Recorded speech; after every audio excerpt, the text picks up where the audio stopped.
હાય kids, team kids ચેનલમાં તમારું હાર્દિક સ્વાગત છે। આજે આપણે શીખીશું કાચા ખાઈ શકાય તેવા શાકભાજીના નામ। આ છે કોબી। કોબીને આપણે કાચી ખાઈ શકીએ। આ છે બીટ। બીટને પણ આપણે કાચું ખાઈ શકીએ। આ છે ટમેટા। ટમેટાને આપણે કંચુબરમાં નાખી અને કાચા ખાઈ શકીએ। આ છે ગાજર। ગાજરને પણ આપણે કાચું ખાઈ શકીએ। આ છે કાકડી। કાકડી પણ સલાડમાં નાખી શકાય।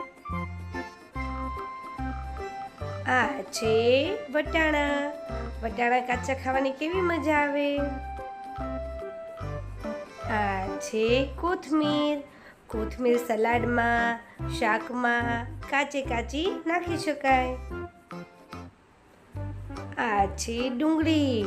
ડુંગળીનો તો સલાડ ખાવાની ખૂબ મજા આવે। આ છે બ્રોકોલી। બ્રોકોલીને પણ આપણે કાચી ખાઈ શકીએ। આ છે મૂળા। મૂળાને પણ સલાડમાં ખાઈ શકાય। બાળમિત્રો, જો વિડીયો પસંદ આવે તો લાઈક, શેર અને સબસ્ક્રાઈબ કરવાનું ભૂલતા નહીં। આવજો મારા ભૂલકાઓ।